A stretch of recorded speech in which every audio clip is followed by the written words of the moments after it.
Hey there, this is John from Heroes and Legends, and Battle for Zendikar Spoilers continue to roll on. Today we have 9 new cards to take a look at, and if you're new to the channel, this is a great time to subscribe. Every day that new spoilers are released, we'll bring you a video compiling them and bringing you a little bit of analysis. A week from Friday, once the full set's spoiled, we'll begin our full set review going color by color and help you prepare for the pre-release. So having said that, let's jump into the cards. The first card comes to us from a French language spoiler, and loosely translated, we think it's Tandem Strike. 1 white, 1 colorless, it's an instant. Up to 2 target creatures each get +1/+2 until end of turn. You gain 2 life. So for 2 mana at common, this is a great combat trick. I really like this a lot in limited. I don't mind paying 2 at instant speed to give 2 of my creatures +1/+2, and there's also 2 points of life gain, which is not a huge deal, but it's extra that I wouldn't expect for this casting cost. So you're not going to use this in every limited deck. Some decks won't necessarily need a combat trick like this, and there may be better combat tricks that haven't been spoiled yet than this one, but this one's decent. I wouldn't mind playing it in limited. Next is Spawn of Acom, and this comes to us from a Spanish language spoiler. Costs 2 red, 4 colorless. It's a dragon with flying, and it's a 4/4. Has landfall ability. Whenever a land enters a battlefield under your control, he'll deal 1 damage to target creature or player, but if that land was a mountain, instead he deals 2 damage. This is a pretty fine limited guy. Now, paying 6 for a 4/4 isn't super exciting, but he has evasion with flying. That's pretty good in limited, but his landfall ability is what really pushes him over the top. So you could even play this turn 7, then drop a mountain, do 2 damage, take out a creature, and you just start getting value from that point forward. If your opponent can't deal with this, it's going to get out of hand pretty quick. You're going to be able to do a lot of direct damage both to the face and to the creatures, and throw in maybe like a Evolving Wild to grab a mountain. You're basically getting a lightning bolt for free. So it's not a bad deal. I like this guy a lot in limited. A little too pricey, I think, for standard constructed, but good limited guy. Next we have Tajura Warcaller, 2 green, 3 colorless. She's a 2/1 elf warrior ally with rally, and whenever she or another ally enters the battlefield under your control, creatures you control get +2/+2 until end of turn. So let's break this one down. This is an uncommon first off, so keep that in mind. You're going to be seeing a bunch of these floating around in the draft. Cost 5. For a 2/1, well, that's not super exciting, but that rally ability is crazy. So she'll come into the battlefield, and you get to give all your creatures +2/+2. Then any other ally that comes in the battlefield, you get that trigger again. So as long as she stays alive, more allies come into play. She gives all your creatures +2/+2 triggers, and if you happen to get 2 allies out in the same turn, now it's +4/+4. Now, granted, it's not giving trample or evasion, but at some point it just doesn't matter anymore. So this is a really good card. When you look at the casting cost at first, it doesn't seem super exciting, but the more you think about the potential you have with Rally, and the fact that it gives all the creatures you control +2/+2 with a trigger is kind of nuts. This could steal a game for you just out of nowhere. This card is going to be awesome in limited. This is a huge limited bomb, easily first pickable at the uncommon slot. This card's crazy, feels much more like a rare to me. As far as constructed play goes, definitely can see this in an ally commander deck very easily. Could it cross over into standard? If allies are pushed enough, and this is evidence that maybe they will be, there could be a deck out there that will utilize a card like this. 5 is probably the highest you want to go, top of the curve for something like this, but it could get there. My only concern with standard, though, is it is a little too contingent on the fact you already have to have other creatures in play, then you have to get her out, and then you have to have other allies come into play without anything being disrupted. It's a little contingent on a lot of things going right for you, maybe a little too much so in standard where you're trying to cut down on variance. It's just going to depend on how pushed and how consistent allies will be in general. Next is Deathless Behemoth, and this came spoiled from a Chinese traditional language card, and he costs 6. He's an Eldrazi with Vigilance. He's a 6/6, and you can sacrifice 2 Eldrazi Scions to return him from the graveyard to your hand. Activate this ability only anytime you can cast a sorcery. So, from a limited point of view, paying 6 for a 6/6 Vigilance, yeah, that's fantastic. I would do that. Notice again, he is also uncommon, so there's going to be a lot of big creatures roaming around this draft environment for sure. So even just ignoring his ability to come back from the graveyard, he's still a really good limited guy. As far as the ability to come back is concerned, that's a nice bonus. If it works out for you, it works out for you. But again, it's a little contingent upon other stuff going right. However, if it happens, and that's fantastic. If it doesn't happen, he's still a good creature. I'd still play him in limited. Next card is Royal Spout. Costs a blue, a white, a colorless. It's an uncommon sorcery.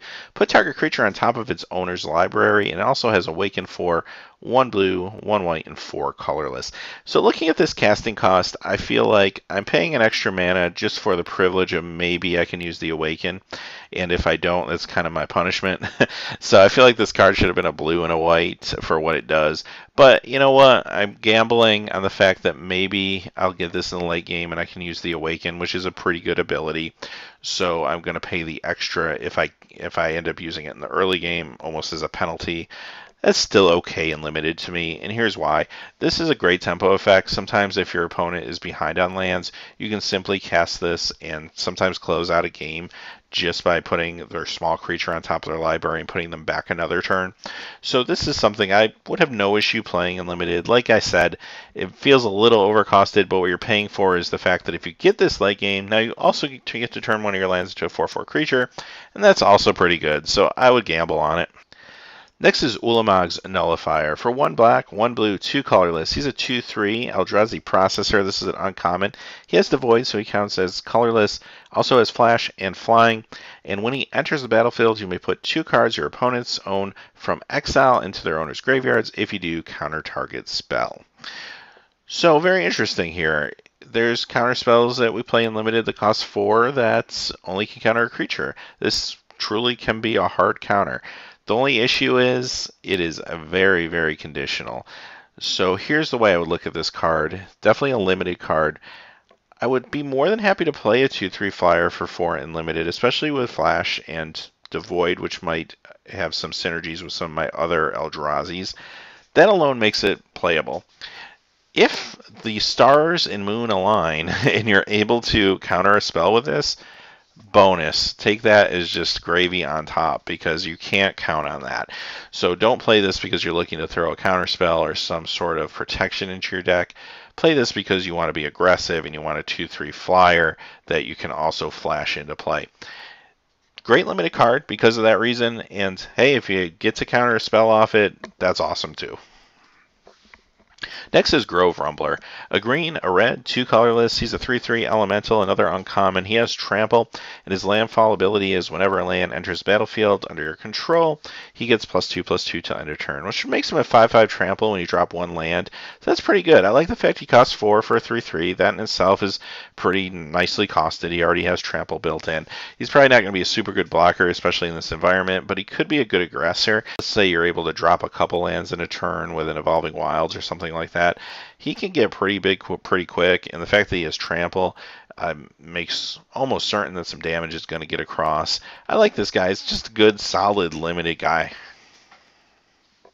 Next we have Grove Tender Druids.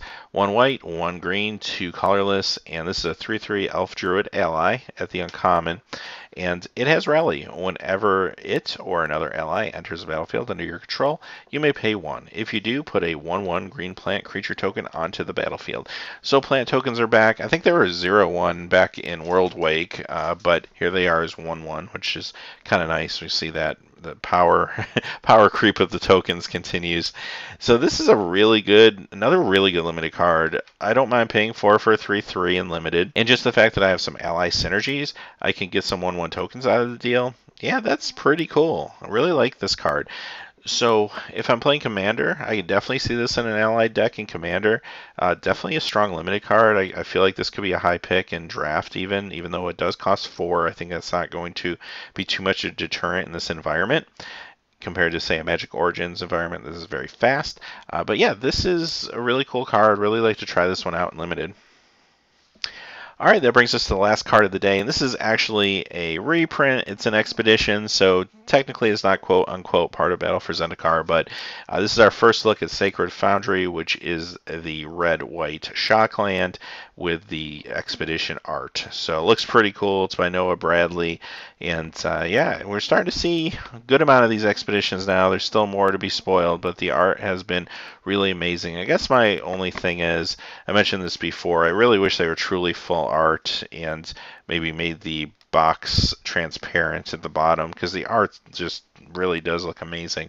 My other thing with these is I'd love to see these in other environments. Like they're all Zendikar themed, so you're always seeing the Hedrons and all the Zendikar stuff going on, but it would be really cool to see full art Jacques, maybe, I don't know, from Ravnica, where they originated, or from just other random planes. Same with the fetch lands. So I don't know. I hope to see.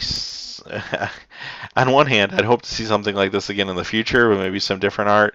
But at the same time, I don't know if I want to see them be as rare as they are. So I don't know what the answer to that is. But that's just my own commentary there at the end. So as always, thanks for watching. Those are the spoilers for today. If you haven't checked out our Patreon page yet, we're very close to reaching our first goal for September, where we will give away 3 packs of Magic Origins. So if you haven't checked that page out yet, definitely link to it in the top right corner or in the annotation at the end of the video, and check it out. I really appreciate it. Thank you to all of you for your support. It's really the support of the patrons that help me do what I do every day and put these out for you guys. So thanks, and have a great day. Hey, thanks as always for watching. These videos are made possible by viewers just like you through Patreon. Please check out our Patreon page by clicking on the top right. Down below, we have more links to quality Magic the Gathering content, and if you're interested in seeing trading cards open that aren't Magic the Gathering, check out the link to our trading card channel, Heroes and Legends Trading Cards. Thanks, and have a great day.